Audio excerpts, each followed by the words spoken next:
베가펑크는 전 행성에 세계가 물에 잠기고 있다는 소식을 생중계로 알립니다. 밀집 모자 일당은 세턴의 공격으로부터 로빈을 보호하기 위해 힘을 합치고 베가펑크는 죽은 후에도 펑크 레코드 안에 살아있을지도 모른다는 사실을 알게 됩니다. 보니 가 악마의 열매 능력을 사용하여 불멸의 장로를 짓밟는 모습을 끝까지 시청하세요. 지난 원피스 에피소드에서 해고는 평화주의자 정권을 차지한 것을 축하하며 계속 사격을 가했습니다. 보니는 부제독들을 어린아이로 만든 후 발로 차버렸습니다. 에디슨은 레이저를 뚫고 들어가기 전에 78%의 사망 확률을 계산했고 베가펑크의 방송 카운트다운 2분 남았을 때 마스 가펑크 레코드에 도착했습니다. 마스는 행성에서 가장 큰 둔회에 착륙했습니다.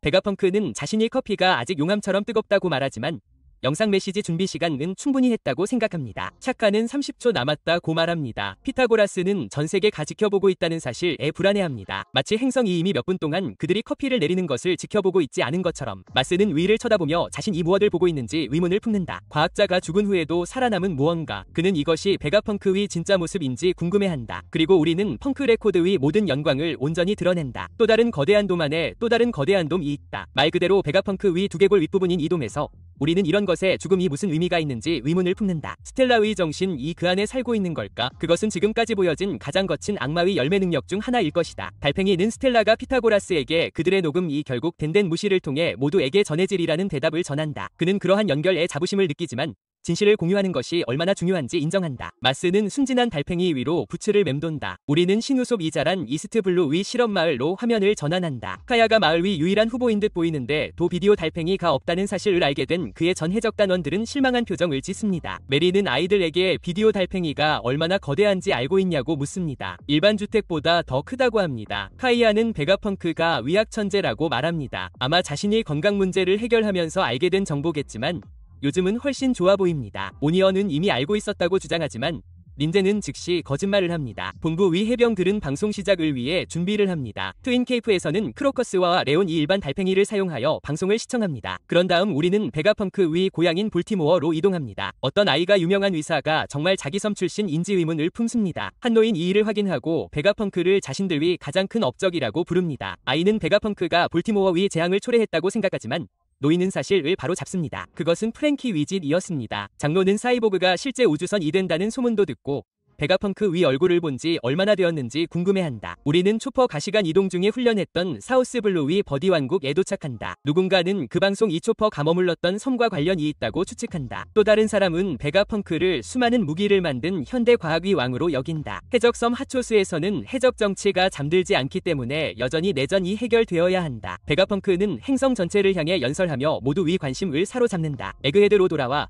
화성이 그의 달팽이 표적을 납작하게 만들기 직전 껍질이 깨지면서 현실이 드러난다. 방송은 이렇게 이어진다. 이건 그저 미끼로 쓰이는 평범한 된 무시였을 뿐이야. 숨어있을 장소는 아니었고 그저 교묘하게 주의를 끌기 위한 장치였을 뿐이야. 분노에 휩싸인 마스는 거대한 이타메아드 형태 로펑크 레코드 매장에서 나와 닥터에게 욕설을 퍼붓는다. 스텔라는 인사로 시작한다. 차카는 이미 자기소개를 했다고 일깨워주지만 베가펑크는 영상 시청자들이 합류하는 걸 알고 있다. 이제 그는 다른 소개를 한다. 형식적인 절차가 끝나고 쇼타임이 시작된다. 롱암 부족 원들은 호기심 어린 표정으로 축하한다. 다른 곳에서 어린 소년 이 텐트에서 나와 무슨 일이냐고 묻는다. 한 여성 이 중요 인물이 발표할 것이라고 설명하며 다시 잠을 자라고 한다. 방송이 계속되는 동안 동료 원로들이 자신이 무슨 일을 하고 있는지 묻자 마스는 당황한다. 그는 베가펑크를 다시 욕하며 사과한다. 닥터는 예상보다 훨씬 더 잘 준비했고 방송을 중단하는 것은 더 이상 불가능하며 충격적인 사실이 드러난다. 세상에서 가장 똑똑한 사람 이 예비 계획을 세웠다는 것이다. 누가 이런 일을 예측할 수 있었겠는가? 마스는 그럴 수 없다고 설명한다. 베가펑크가 얼마나 많은 정보를 가지고 있고 무엇을 공개할지 결정하지만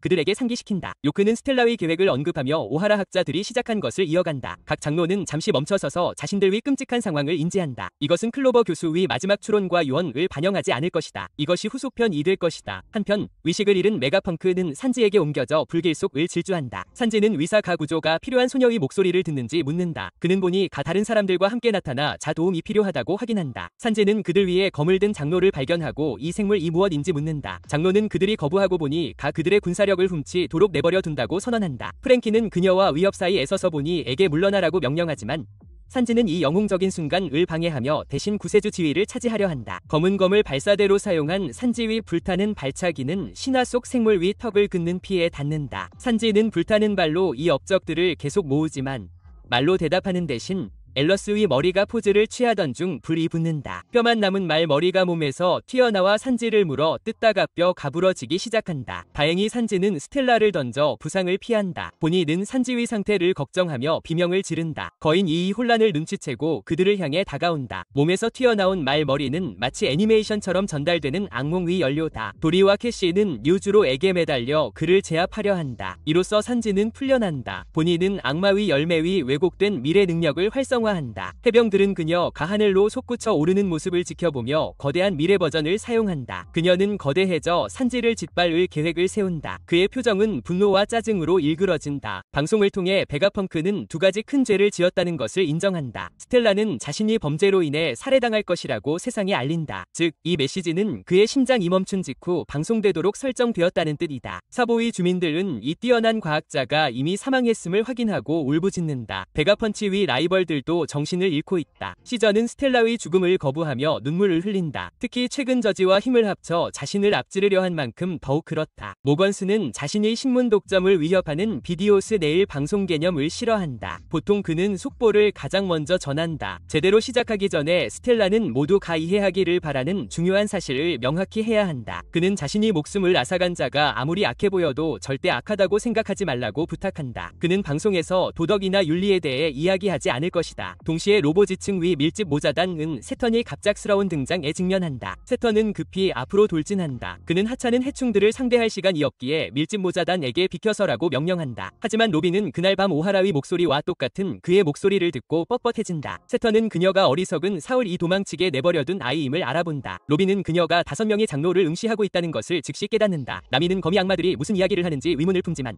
그중 한 명처럼 재빨리 생각한다. 그의 길쭉한 팔다리가 그들을 향해 달려든다. 나미는 절박하게 로빈을 보호하는 모든 사람을 부르며 소리친다. 제우스도 이를 알아차린다. 모두 가 로빈을 안전하게 지키기 위해 행동에 나선다. 베가펑크는 그가 폭로하는 내용을 받아들이기 어려울 것임을 인정했고 심지어 그를 어리석다고 부르는 사람들도 있을 것이라고 예상했다. 마스는 공황과 좌절에 떨고 있다. 섬에는 특정 텔레파시 신호를 감지하기에는 너무 많은 생명체가 살고 있다. 요크는 스텔라가 방송 달팽이를 어디에 숨겼는지 필사적으로 알아내려 한다. 그녀는 이 일이 계속되면 천상의 용계약을 잃을까봐 두려워한다. 흥미로운 점은 요크가 이사전 녹화된 방송에 대해 전혀 몰랐다는 것이다. 그렇지 않았다면 장로들은 미리 알았을 것이다. 스텔라가 특정 문제에 대해 행성 전체에 알려야 한다는 의무감을 느껴듬에도 불구하고 그로스들은 텔레파시로 계속 소통한다. 마스는 발전소를 파괴하고 방송을 중단하자고 제안하지만 세턴은 즉시 이를 중단시킨다.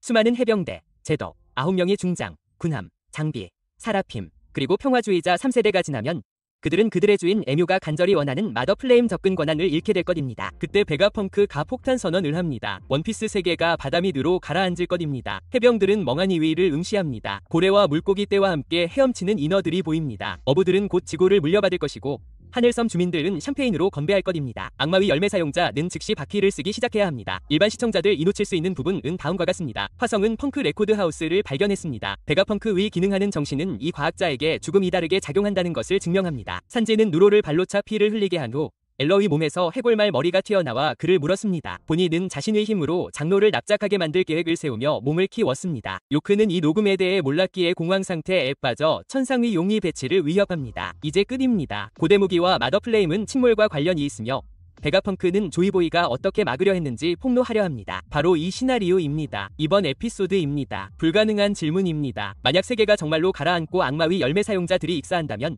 어느 세력이 살아남을까요? 그들의 계획은 무엇일까요? 징배와 잠재적 인어부섬 연합에 기대를 걸고 있는 밀집 모자단, 수영 능력을 훔칠지도 모르는 검은 수염 해적단, 아니면 하늘 섬나라들을 결집하는 혁명군일까요? 생존자를 선택하고 그들의 전략을 설명하세요. 베가펑크 가족말을 알리는 동안 상디가 해골 말머리 애쉬 피고 로빈 이오하라 트라우마에 직면하는 모습을 보고 푹 빠졌다면 구독을 눌러주세요. 그리고 어떤 계시가 더 강하게 다가왔는지 알려주세요. 세계가 가라앉는 것일 수도 있고 화성 2베가펑크 위 정신을 발견하는 것일 수도 있습니다. 바다가 삼켜버리기 전에 그 이정표를 달성해봅시다.